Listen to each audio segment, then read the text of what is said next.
Mateus 6:10. Depois de nós lermos, deixa sua Bíblia aberta. 6:10. Venha o teu reino, seja feita a tua vontade, assim na terra como no céu. Diga comigo: venha o teu reino, e seja feita a tua vontade, assim na terra como no céu. Eu quero falar nessa noite sobre a vontade de Deus.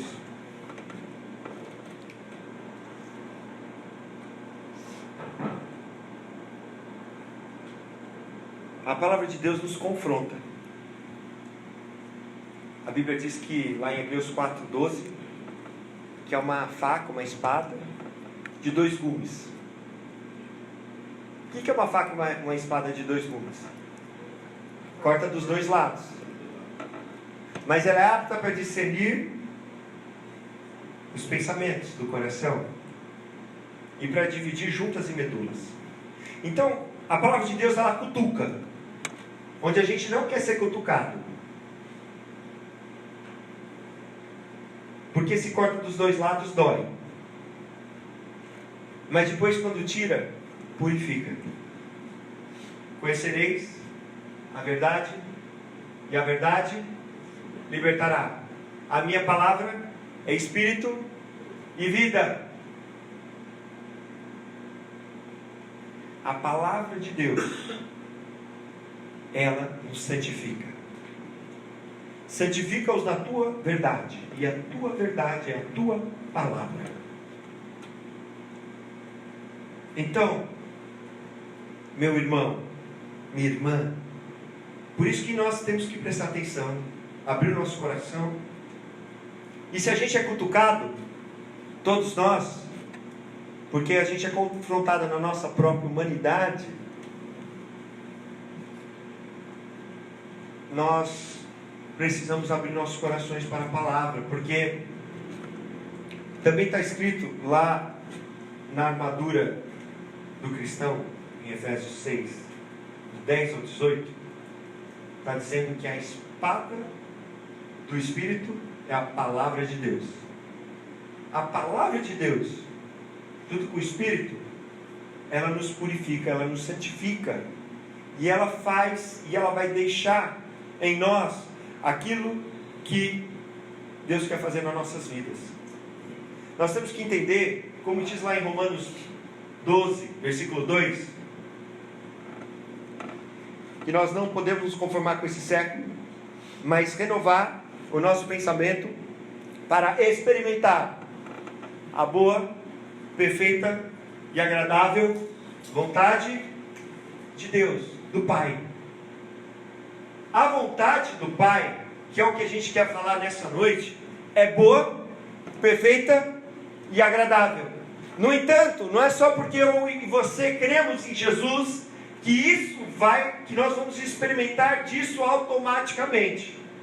Por isso que o apóstolo Paulo vai dizer: vocês precisam renovar a mente de vocês, não podem se conformar com esse século, com esse mundo, com o que você vê lá fora, com o que é normal, com o que é religioso, mas você precisa ser transformado, porque aí então você vai experimentar a boa, perfeita e agradável vontade de Deus. Então a gente entender em primeiro lugar que a vontade de Deus é boa, perfeita e agradável. Amém? Amém. Agora, não é porque a vontade de Deus é boa, perfeita e agradável que ela vai acontecer automaticamente na minha vida. Essa vontade de Deus vai ser uma luta interna, uma luta externa, vai ser uma luta conosco, vai ser uma luta com o mundo, vai ser uma luta com os religiosos, que às vezes podem estar dentro da igreja. Até nós podemos, em alguns comentários, em algumas atitudes, ser religiosos. E vai tentar nos afastar dessa vontade de Deus, que, se nós praticarmos, vai nos levar a experimentar a boa, perfeita e agradável vontade de Deus.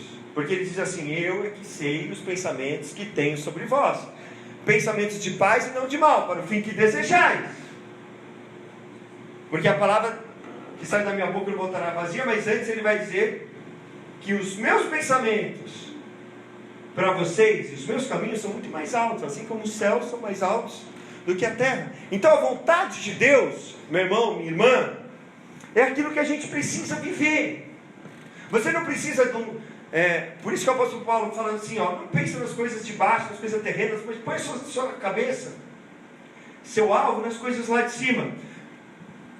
O que vai resolver sua vida não é um carro novo, não é uma casa nova, não é sucesso na vida emocional, no amor, não é uma promoção.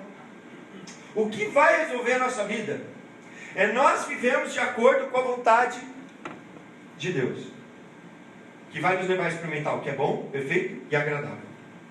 Bom, perfeito e agradável de acordo com a vontade de Deus. É tão importante que nessa oração, que é a oração que Jesus deixou de modelo, conhecida como oração do Pai Nosso, oração dominical, temos que entender que o começo é o mais importante, é o Pai. Pai nosso que estás no céu, santificado seja o teu nome. Invocação do Pai e adoração, exaltação do Pai. Depois já vem o que é mais importante, que é o que nós lemos. Venha o teu reino e seja feita a tua vontade, assim na terra como no céu. O mais importante, venha o quê? O teu reino. Mas o reino dele só vem se é feita a vontade dele, assim como já é feita no céu, aqui na terra. Nós temos que entender que no céu a boa, perfeita e agradável vontade do Pai é feita. Quando não é feita, o mal é expulso. Nós vemos em Apocalipse que Satanás e 1/3 dos anjos foram expulsos do céu quando não cumpriram a vontade do Pai. Então a vontade do Pai é séria, porque se eu e você não estivermos no centro da vontade do Pai, a gente não consegue entrar no reino. É boa, perfeita e agradável, mas é tão importante que Jesus colocou como centralidade na oração do Pai Nosso, e que o próprio Jesus, olha só, lá em João 6,38, ele vai dizer assim, que desceu do céu, não para fazer a minha vontade, ou seja, a vontade dele, Jesus, mas para fazer a vontade daquele que me enviou. Quem que enviou Jesus? O Pai.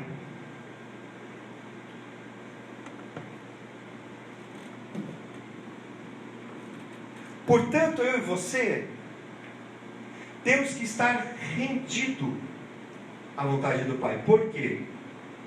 Porque nós podemos estar na igreja, podemos pregar, podemos cantar, podemos evangelizar, podemos discipular, podemos colher esses benefícios, podemos aparentemente ser pessoas muito boas, muito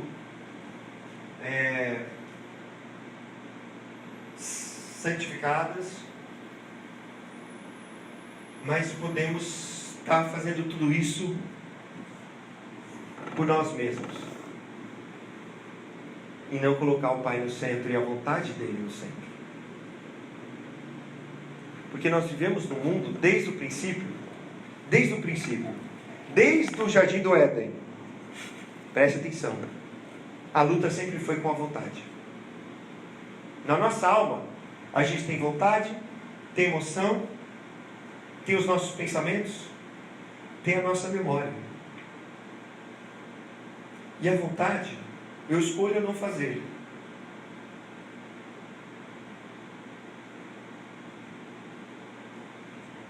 Deus deu só uma ordem: não coma da árvore do conhecimento do bem e do mal.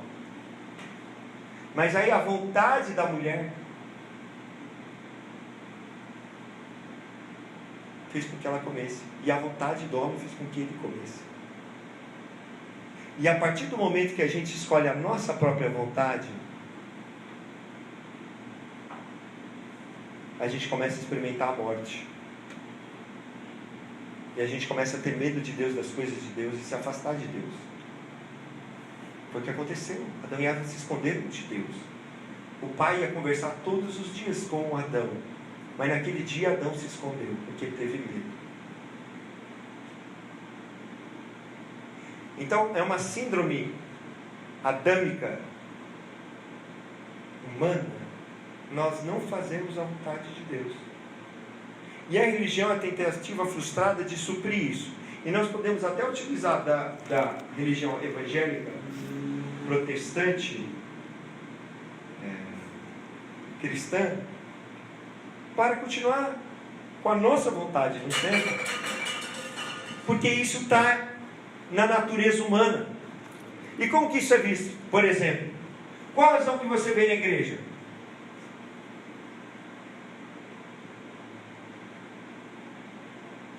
Por que você vem na igreja? Por que você está aqui hoje? Muitas pessoas perguntam, por que você ficou na igreja? Porque me faz bem. Isso já mostra um pensamento, presta atenção, que está se colocando no centro. Não é Deus, ela não vem na igreja, como a irmã falou, por causa de Deus. A pessoa vem na igreja porque me faz bem. Então, se ela está falando isso, quem que está no centro? Ela. E aí Deus vai ter que fazer tudo para me agradar. E é por isso que a pessoa é frustrada. Porque o centro não pode ser eu, você, ou quem quer que seja. É o pensamento egoísta, egocentrismo.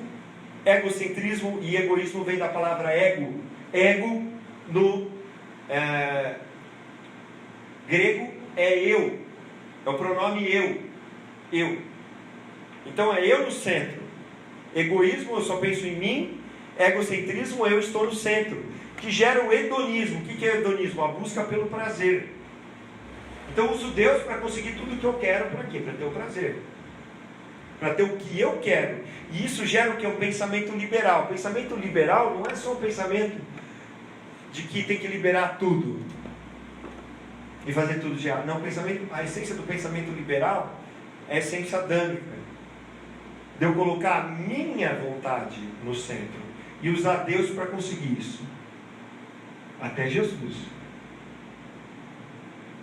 Aí dele, se ele não fizer. E aí eu me coloco no centro. Por isso que a palavra de Deus nos confronta. Qual o motivo de você estar aqui hoje? Agora você já sabe, né? Qual tem que ser o motivo.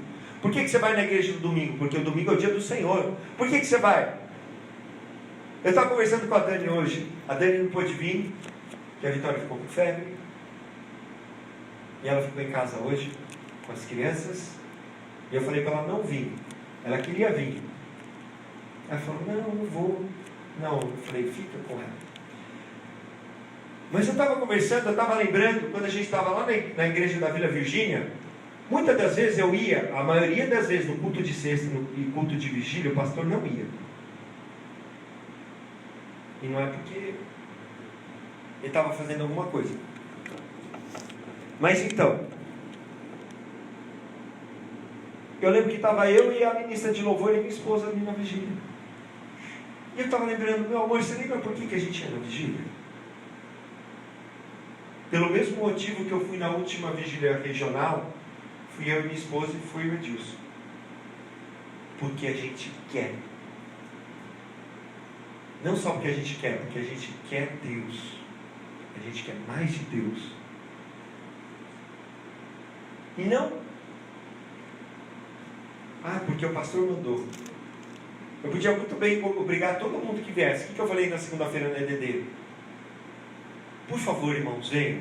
Por quê? Porque Deus quer trabalhar algo. E quem só ouvir a mensagem que eu estou gravando não é a mesma coisa. Mas sempre vai ter alguma coisa. E aí a gente tem que colocar Deus em primeiro lugar.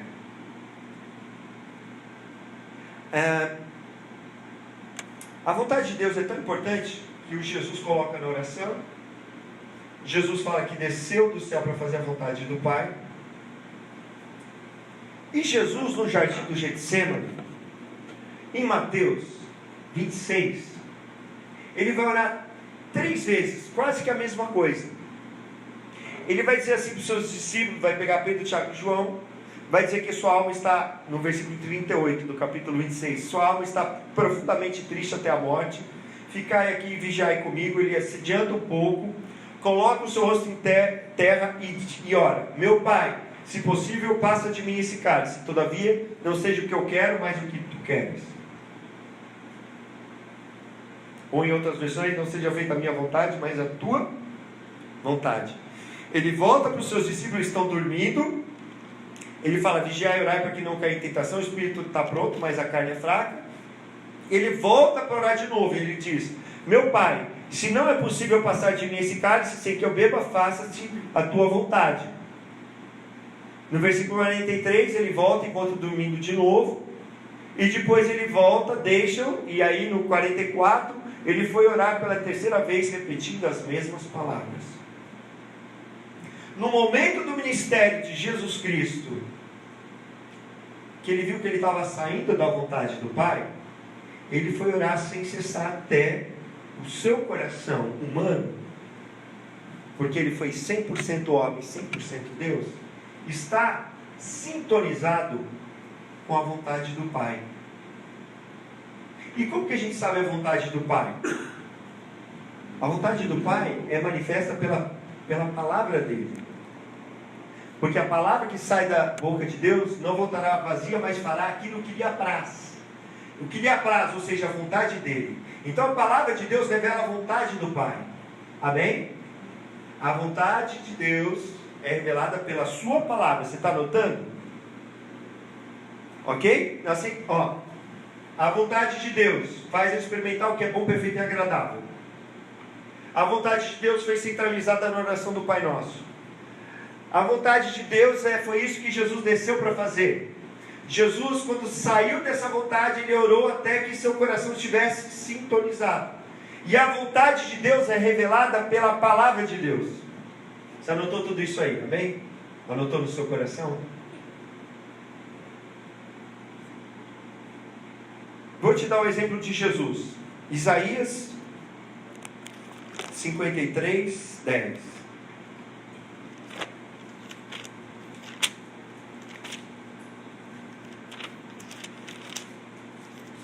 Os judeus estão esperando o novo Messias.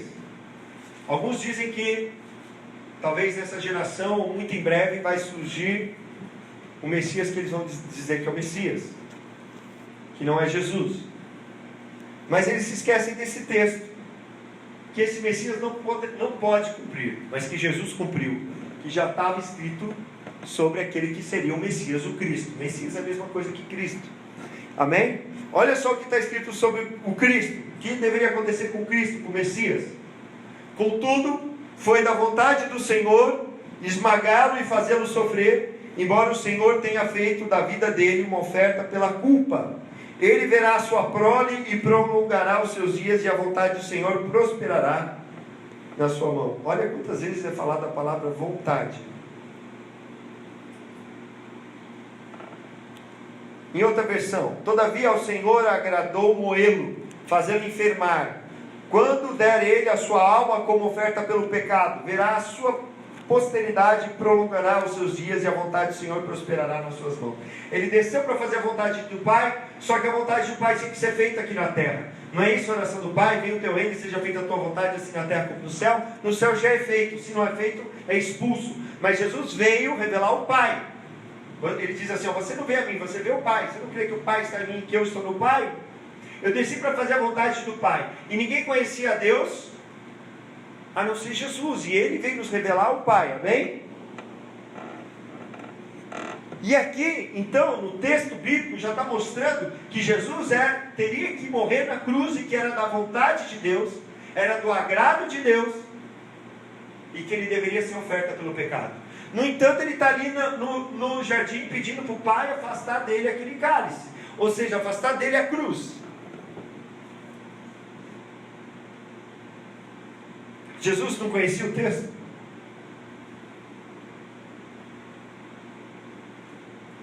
Não só esse texto, outros textos que falam sobre o Messias que deveria ser sofredor, como o Salmo 22, ou como Gênesis 3,15. Ele conhecia. No entanto, por que ele foi orar? Ele sabe que a vontade do Pai é expressa pela palavra, mas o coração dele não estava sincronizado. Então ele foi orar e orou. E nós vimos, ele orou 3 vezes, mas em Lucas vai mostrar não só que ele orou 3 vezes, mas lá em Lucas 22, do 42 ao 44, Depois de ele fazer a oração, aparece um anjo do céu que fortalecia ele. Ele estava de tal forma angustiado que ele orou mais forte. Ou seja, ele não só orou 3 vezes, ele orou cada vez mais forte, mais intensamente. E ele transpirou gotas de sangue que caíram no chão.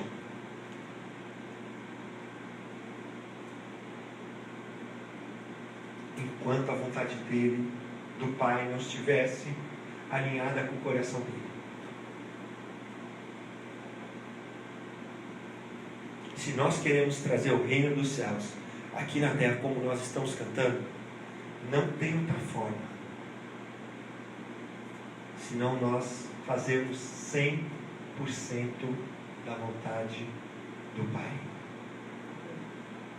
A vontade do Pai é revelada, meu irmão, na palavra dele. Por isso que você tem que conhecer a palavra e viver, praticar a palavra. Não sejam apenas ouvintes, mas praticantes da palavra. Por isso nós temos que conhecer a palavra e praticar. Quando a gente pratica, a gente faz a vontade do Pai, a gente traz o reino de Deus aqui na terra. E quando a gente não está conseguindo, quando a gente não está alinhado, ou a gente está fazendo por fora e por dentro, puxa, por dentro eu não quero ir no culto, eu estou cansado. Mas domingo é o dia do Senhor. Aí eu oro, Pai, me perdoa, porque eu não quero, eu estou cansado, eu quero ficar em casa dormindo. Eu quero assistir o futebol, eu quero vir no ensaio porque eu quero assistir o meu time que perde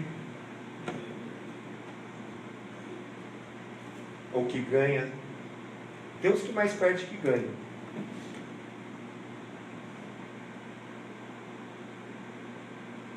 Mas seja feita a tua vontade, Pai.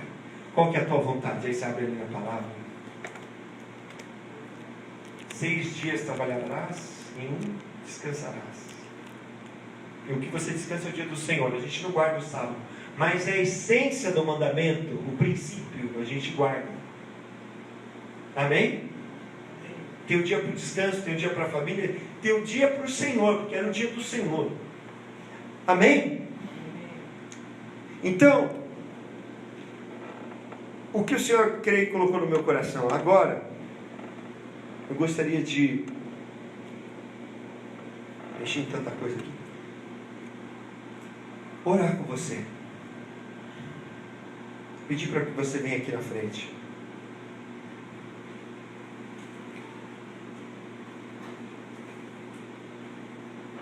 Porque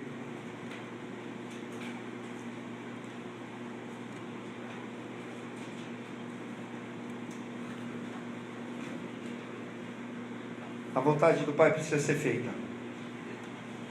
E ela vai ser feita através dos seus filhos. Sou eu e você. Se nós ficarmos quietos, as pedras clamarão. Foi isso que Jesus falou. Então, nessa noite, nós temos que estar aberto ao Pai, à vontade do Pai. Então eu quero te convidar para que você venha aqui na frente. E antes de cada um fazer a sua oração individual, eu vou te explicar uma coisa, para entrar no seu coração. A Bíblia diz assim, ó, Romanos 10, 9 e 10. Se você confessar com a boca que Jesus é Senhor e crer com o coração que Deus o ressuscitou dentre os mortos, será salvo.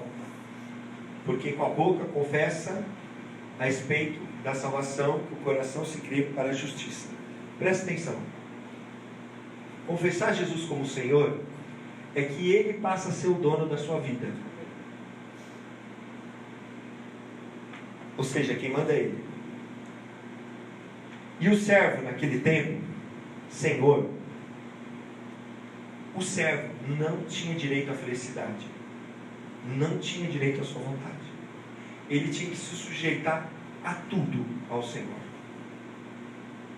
E o Senhor daquela época era, além de tudo, além do Senhor da casa, era César. E quem não andasse de acordo com a lei de César era morto, o imperador romano. E a Bíblia está dizendo que agora quem é Senhor é Jesus. Então entregar o senhorio para Jesus é em tudo. Ah, mas eu queria fazer isso. Tudo bem que você queria, Jesus também queria. Vai lá no seu quarto e ora: Senhor, eu queria fazer isso. O que diz a tua palavra? Não, não pode. Então, Senhor, seja feita a tua vontade. É em tudo. É 100%. E para que Deus possa fazer o que Ele quer fazer, através das nossas vidas, para que venha o reino dEle, a gente tem que estar rendido a esse senhorio.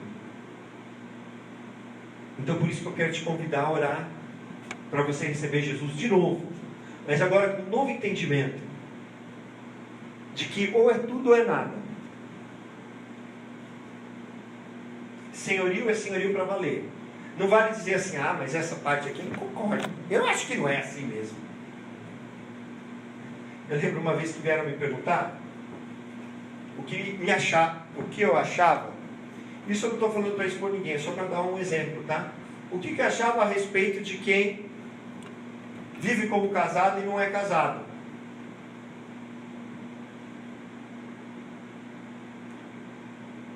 Eu falava: quer que eu seja bem sincero?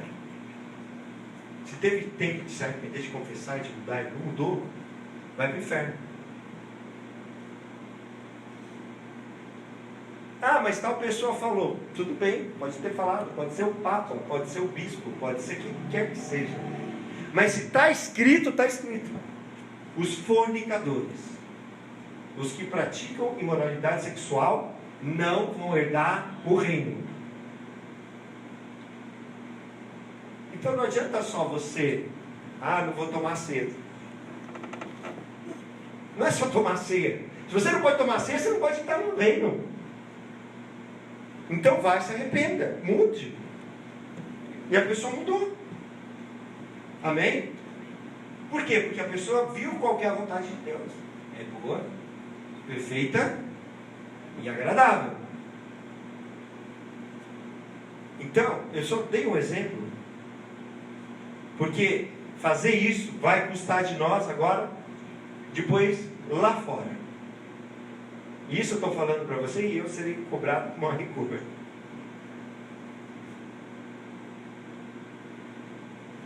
Então, se você quer mesmo, eu quero convidar você a se prostrar, se ajoelhar.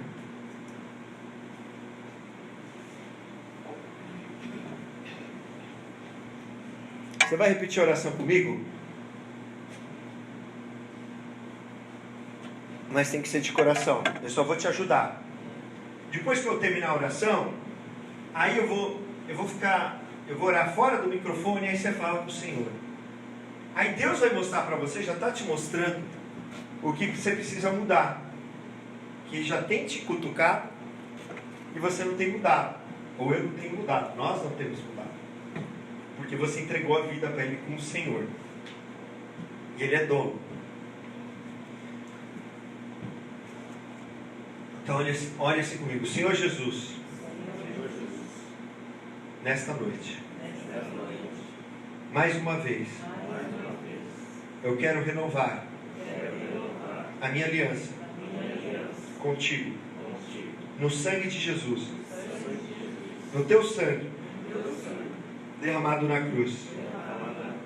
Sei que para ser salvo, tenho que confessar com a boca que Jesus é Senhor, que Tu és Senhor, e eu tenho que crer no meu coração que o Senhor ressuscitou dentre os mortos. Mas sei, Senhor, que tenho falhado e não tenho te dado o senhorio que é devido em todas as áreas da minha vida. Por isso, nessa noite, novamente, quero confessar que Tu és Senhor, dono, proprietário, chefe, patrão, que detém a minha vida. A minha vida, Pai, não é mais minha, é Tua, através do Teu Filho, Porque o Senhor pagou um alto preço. Porque eu creio que o Senhor se entregou por inteiro naquela cruz. E hoje eu decido, por livre e espontânea vontade, entregar tudo nas tuas mãos. Eu creio que Jesus é teu filho. Eu creio que Jesus ressuscitou no terceiro dia em carne. E eu confesso Jesus como Senhor, como meu único Senhor e suficiente Salvador. E agora, Senhor, me guia no caminho da justiça, pela porta apertada, pelo caminho estreito da salvação, que são poucos os que passam e que o encontram. Escreve meu nome novamente, reforça o meu nome no livro da vida e concede-me o teu Espírito para que me guie, para que eu faça sempre somente a tua vontade, a tua vontade, a tua vontade e não a minha. E para assim vir o seu reino nessa terra, em nome de Jesus. Agora você vai falar com o Pai. Fala com o Pai. Fala aquilo que precisa mudar. Entrega cada área. Fala com o Senhor.